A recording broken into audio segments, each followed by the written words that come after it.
দীপাবলি বা দিওয়ালি। এই উৎসবের মূল অর্থ হল অন্তরের আলো প্রজ্বলিত করা।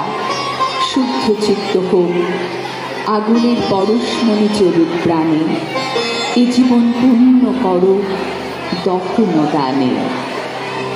শতাব্দী প্রাচীন এই উৎসব সারা ভারতবর্ষে আনে এক আলোক মুখর উচ্ছ্বাস।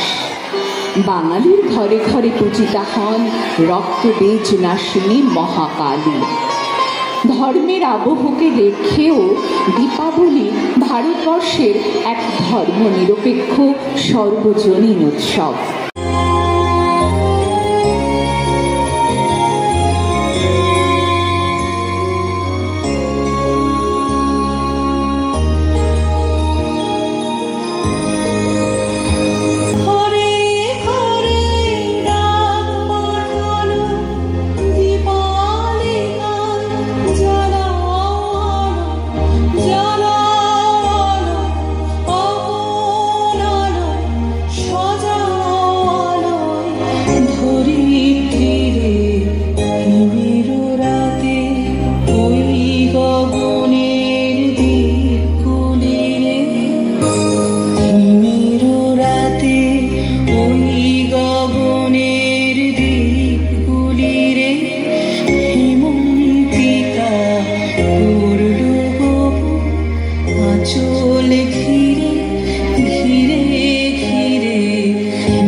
देखता